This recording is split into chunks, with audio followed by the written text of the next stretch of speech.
السلام علیکم ورحمۃ اللہ وبرکاتہ۔ وعلیکم السلام ورحمۃ اللہ وبرکاتہ۔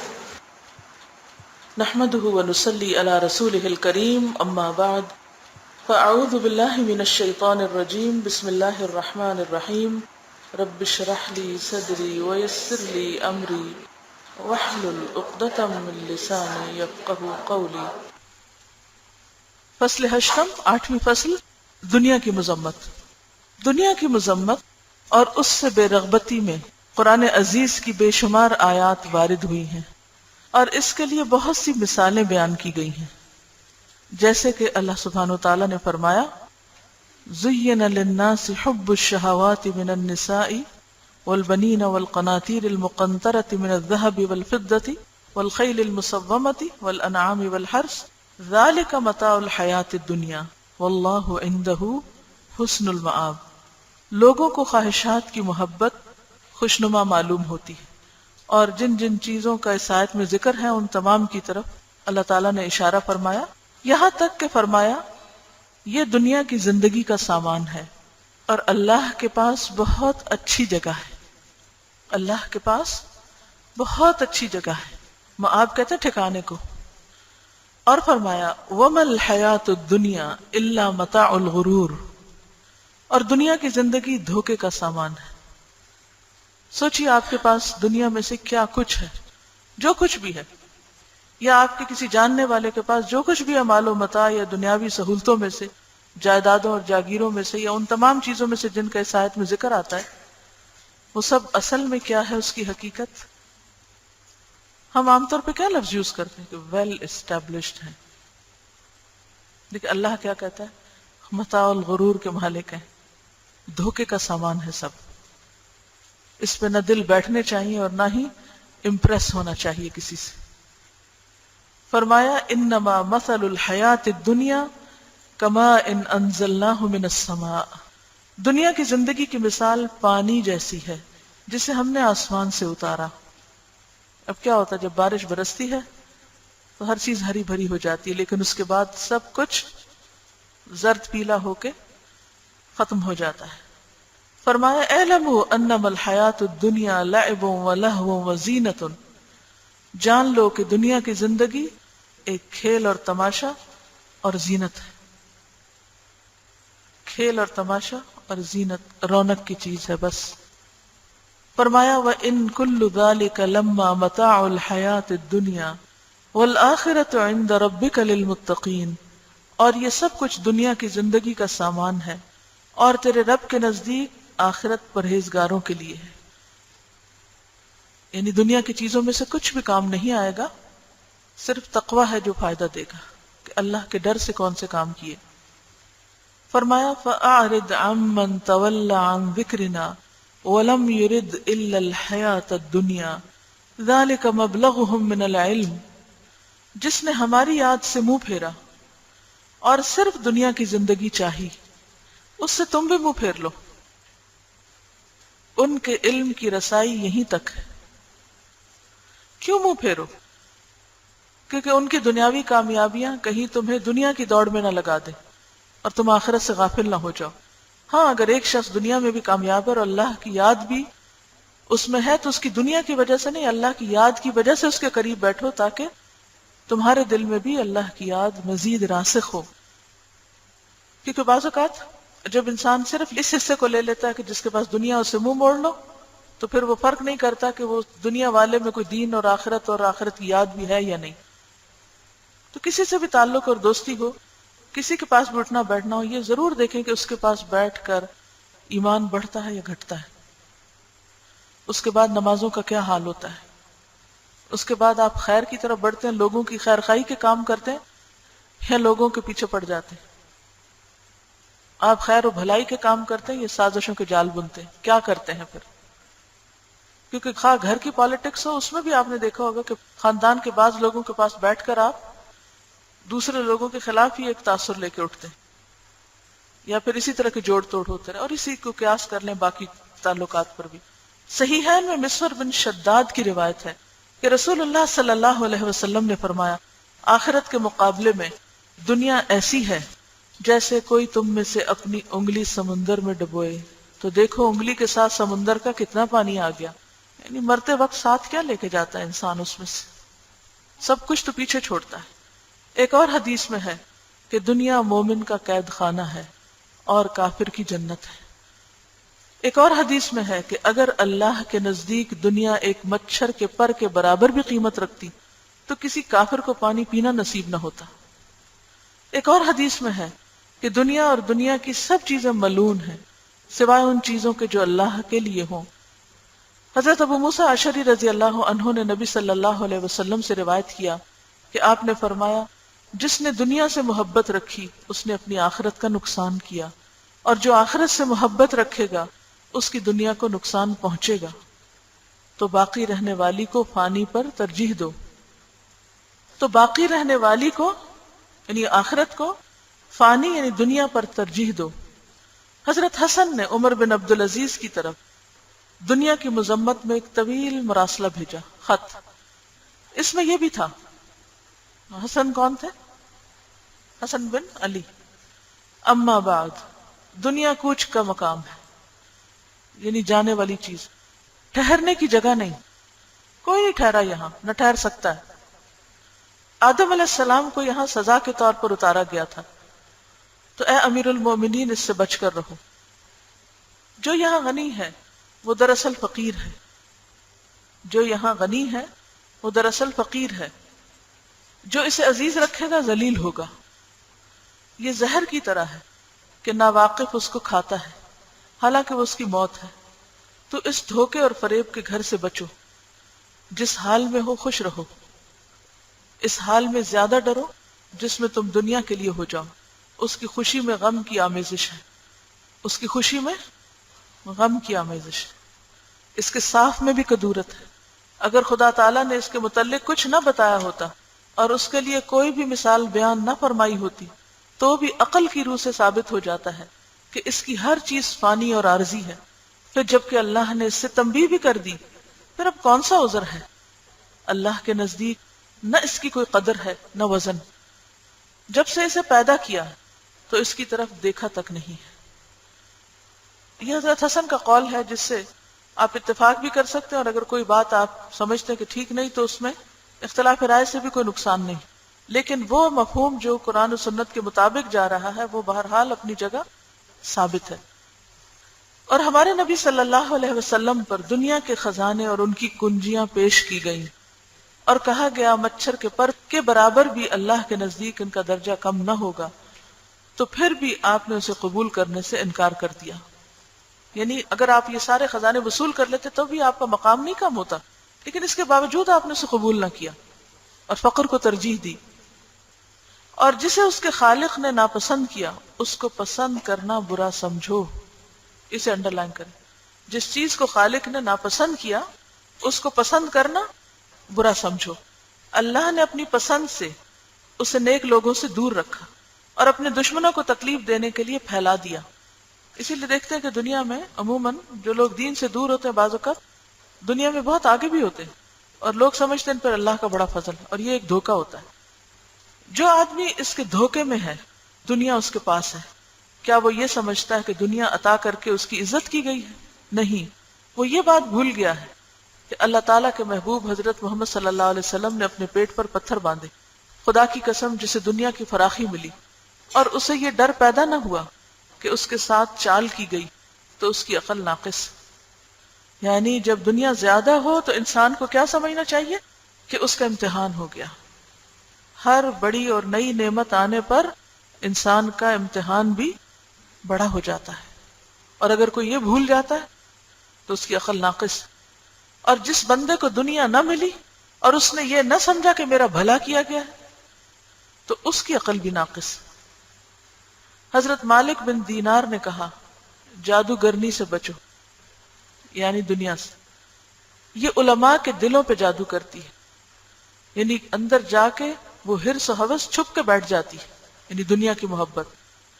دنیا کی مثالوں میں ایک یہ بھی ہے کہ یونس بن عبید نے کہا کہ دنیا کی مثال سوئے ہوئے آدمی کی سی ہے کہ وہ خواب میں اچھی اور بری چیزیں دیکھتا ہے، پھر اس کے بعد بیدار ہو جاتا ہے، اور آخرت میں ہر چیز کی اصل حقیقت سامنے آ جائے گی۔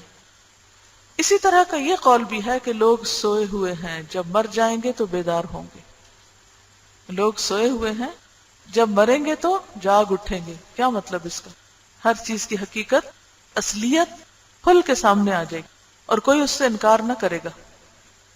بعض اوقات ایسا ہوتا ہے نا، آپ بہت زبردست خواب دیکھ رہے ہوتے ہیں، اتنے میں کوئی آ کے آپ کو جگا دیتا ہے تو آپ کیا کہتے ہیں؟ مجھے نہیں جگاؤ، میں خواب میرا خواب پورا ہونے دو، کیونکہ وہ اس کو انجوائے کر رہا ہوتا ہے نا انسان، اور جب آنکھ کھلتی ہے تو وہ تو وہاں ہوتا ہی کچھ نہیں جس کو وہ دیکھ رہا ہوتا ہے۔ اسی طرح دنیا میں ہماری سوچ اور نظر اور معیار فرق ہے۔ ہم جس چیز سے خوش ہو رہے ہوتے ہیں کہ یہ ہمارے پاس آ گئی اور ہمیں مل گئی، جب موت قریب آئے گی اور آخرت کا پردہ اٹھے گا تو وہی چیزیں کچھ اور نظر آئیں گی۔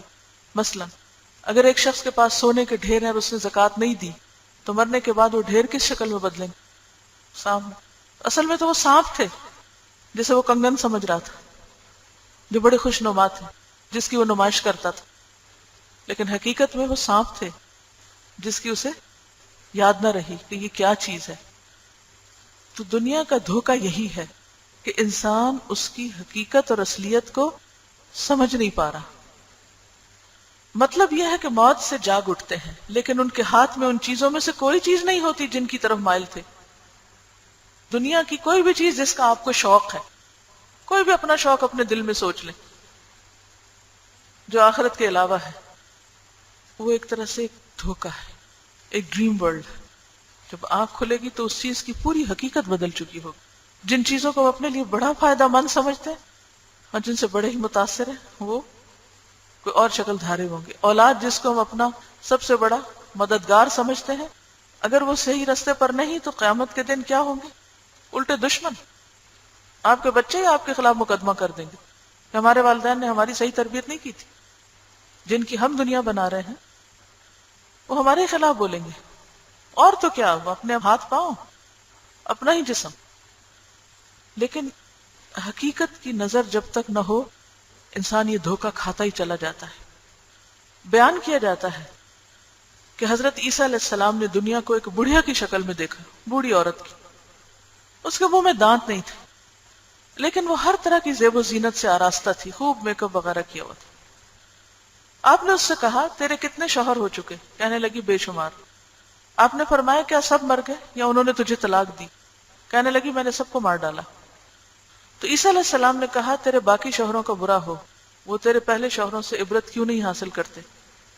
تو کس طرح ان کو یکے بعد دیگرے مارتی جاتی ہے اور وہ پھر بھی تجھ سے پرہیز نہیں کرتے، پھر بھی تیرے پھندے میں پھنستے چلے جا رہے ہیں۔ حضرت ابن عباس رضی اللہ عنہ نے روایت کیا ہے کہ قیامت کے دن دنیا کو ایک سفید بالوں والی بڑھیا کی شکل میں لایا جائے گا، آنکھیں نیلی، دانت باہر کو نکلے ہوئے اور بد شکل۔ وہ لوگوں کے سامنے آئے گی تو کہا جائے گا اس کو پہچانتے ہو؟ لوگ کہیں گے اس کے پہچاننے سے اللہ کی پناہ، ہم نہیں جانتے اس کو۔ تو کہا جائے گا یہ وہ دنیا ہے جس پر تم نے جھگڑے اور قطع رحمی کی اور آپس میں حسد اور بغض رکھا اور تم نے دھوکہ کھایا۔ پھر اسے جہنم میں پھینک دیا جائے گا اور وہ کہے گی اے میرے رب، میرے تابعدار اور ساتھی کہاں ہیں؟ تو حکم ہوگا اس کے ساتھیوں اور تابعداروں کو بھی اسی کے ساتھ پھینک دو۔ حضرت ابو العلا نے کہا میں نے خواب میں ایک بہت بوڑھی عورت دیکھی، اس پر ہر طرح کی زینت تھی، لوگ اس پہ امڑے ہوئے تھے، بہت شوق سے اسے دیکھ رہے تھے۔ میں نے اس سے پوچھا ستیہ ناس تو کون ہے؟ کہنے لگی تم مجھے نہیں جانتے؟ میں نے کہا نہیں۔ کہنے لگی میں دنیا ہوں۔ میں نے کہا میں تیری برائی سے خدا کی پناہ مانگتا ہوں۔ کہنے لگی اگر میری برائی سے پناہ چاہتے ہو تو روپے پیسے کو برا سمجھو۔ بعض نے کہا ہم نے دنیا کو ایک بدشکل کبڑی بڑھیا کی شکل میں دیکھا۔ معلوم ہونا چاہیے کہ تمہارے تین حال ہیں، ایک وہ حالت تھی جب تم کچھ نہیں تھے، یعنی تمہارے پیدا ہونے سے پہلے کی حالت۔ دوسری حالت تمہاری موت سے لے کر ہمیشگی کی زندگی تک، تمہاری روح جسم سے نکلنے کے بعد وجود اختیار کرے گی اور تم جنت یا دوزخ میں داخل کیے جاؤ گے اور وہ ہمیشہ کا رہنا ہوگا۔ یہ قرآن مجید میں سب پڑھ چکے ہیں آپ۔ ان دونوں حالتوں کے درمیان ایک متوسط حالت ہے، درمیانی حالت، اور وہ ہے تمہاری دنیا کی زندگی۔ تو اس مقدار کو دیکھو اور دونوں حالتوں سے اس کا تناسب معلوم کرو، یعنی جب آپ نہیں تھے اس سے بھی کمپیئر کرو، اور جب آپ نہیں ہوں گے اس دنیا میں اور آخرت کی زندگی اس سے بھی کمپیئر کرو، تو معلوم ہوگا کہ تمہاری دنیا کی زندگی پلک جھپکنے سے بھی کم۔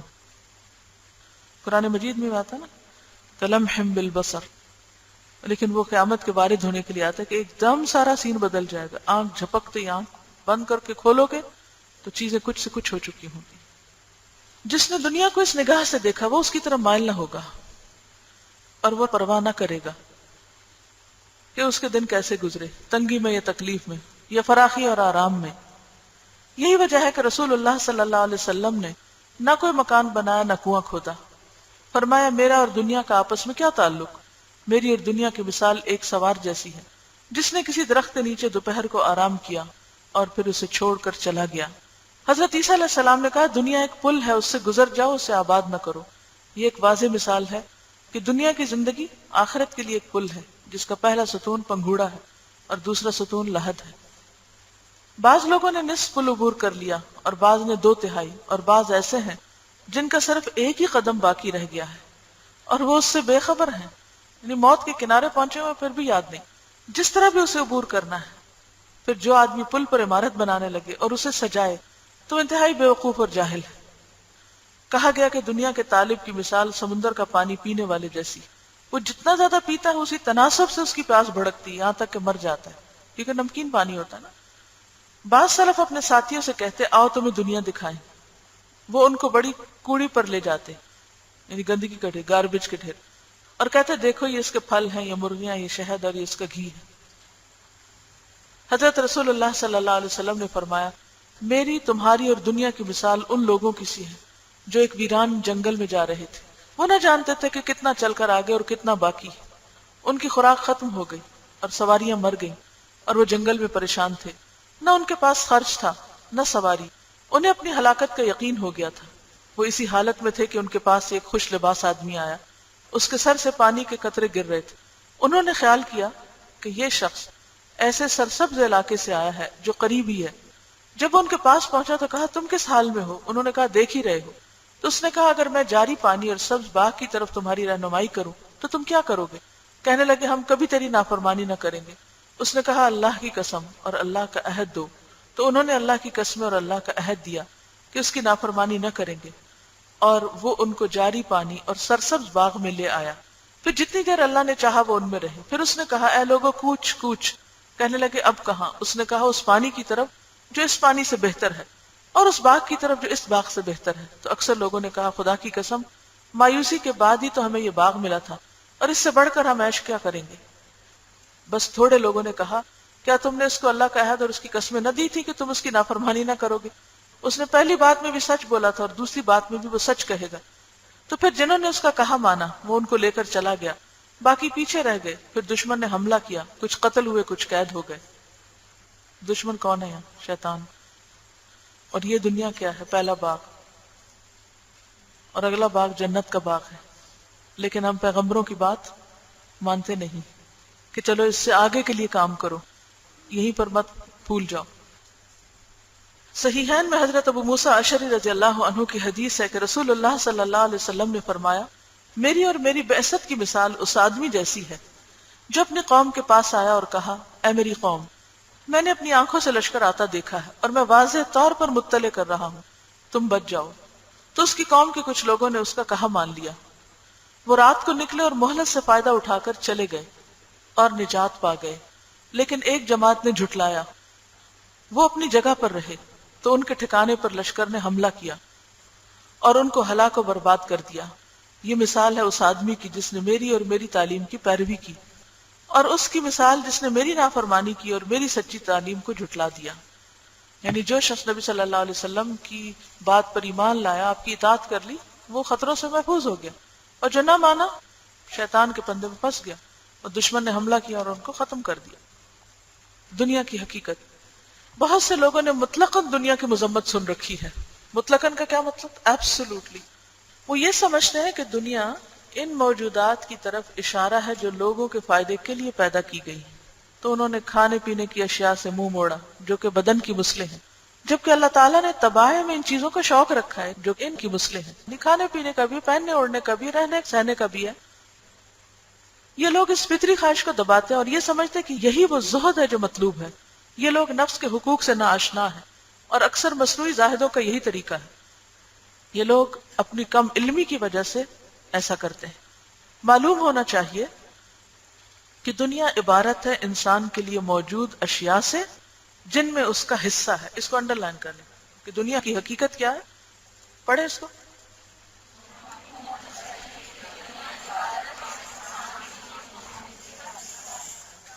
یعنی دنیا ہے کیا چیز؟ اس میں ہماری ضروریات کی چیزیں ہیں اور ان میں ہمارا ایک حصہ ہے، کھانے پینے کا بھی ہے، پہننے اوڑھنے کا وغیرہ وغیرہ. اور وہ زمین اور اس کی سب چیزیں ہیں. زمین انسان کے رہنے کی جگہ ہے اور جو اشیاء اس پر ہیں وہ کھانے پینے اور پہننے اور نکاح وغیرہ کے لیے. اور یہ سب بدن کی سواری اور اس کی خوراک ہے جو کہ اللہ کی طرف سفر کر رہا ہے. کیا ہے یہ؟ بدن کی سواری اور اس کی خوراک، کیونکہ ہم اللہ کی طرف جا رہے ہیں. بدن ان مسالے ہی سے باقی رہے گا. ہم زندہ نہیں رہ سکتے اگر ہم کھائیں پیئے نہیں. اور ہم اگر اپنے آپ کو سردی یا گرمی سے نہیں بچائیں تو کیا ہوگا؟ بیمار پڑے رہیں گے. اور اسی طرح اگر فطری خواہشات کو دبائیں گے تو بھی نفسیاتی مریض بن جائیں گے. اس کو انہوں نے سمجھایا کہ جیسے کہ حج کے راستے میں اونٹنی چارے کے بغیر زندہ نہیں رہ سکتی، تو جس نے اسے جائز طریقے پر حاصل کیا وہ اچھا ہے، اور جس نے ضرورت سے زیادہ لالچ کر کے لیا وہ برا ہے. یہ ہے اصل خرابی. یہ دنیا حاصل کرو کس سے؟ جائز طریقے سے، اور کتنی؟ ضرورت کے تحت. اور جو ناجائز طریقے سے لے اور لالچ سے زیادہ لے وہ اس کے لیے برا ہے، کیونکہ دنیا کے حصول میں لالچ کرنا کسی بھی طرح درست نہیں. یعنی حرص، اور اس میں پھر انسان جائز ناجائز کی کوئی تمیز نہیں کرتا، دوسروں کو بھی حق مار جاتا ہے. اس سے نفع کی بجائے نقصان ہوتا ہے. اس آدمی کی مثال ایسی ہے جو اونٹنی کو چارہ کھلائے، پانی پلائے اور اس پر رنگ رنگ کے کپڑے ڈالے اور بھول جائے کہ ساتھی جا چکے ہیں. اس غفلت کے باعث وہ اور اس کی اونٹنی جنگل میں درندوں کی خوراک بن جائیں گے. یعنی جو ان شغل میلوں میں لگا رہا وہ شیطان کا شکار ہو گیا اور وہ ان کو اپنا نقصان پہنچا کے رہے گا.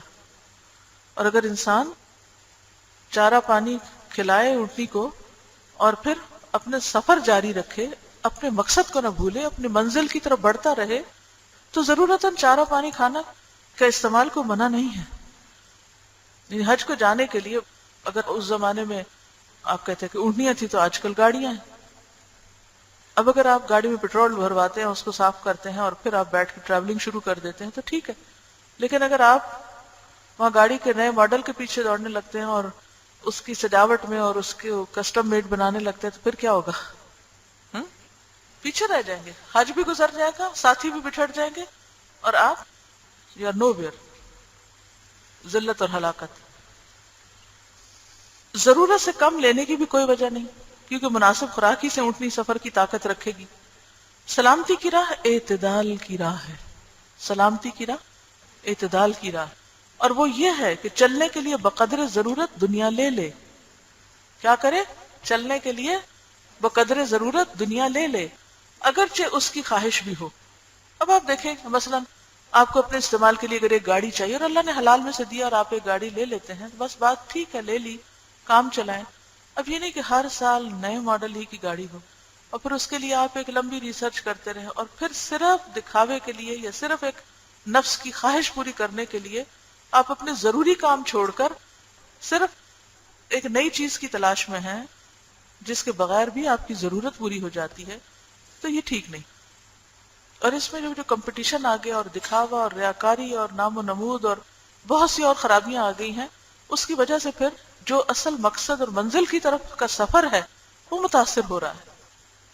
سلامتی کی راہ اعتدال کی راہ، اور وہ یہ ہے کہ چلنے کے لیے بقدر ضرورت دنیا لے لے، اگرچہ اس کی خواہش بھی ہو، کیونکہ نفس کو اس کی پسندیدہ چیز دینا اس کی مدد بھی ہے.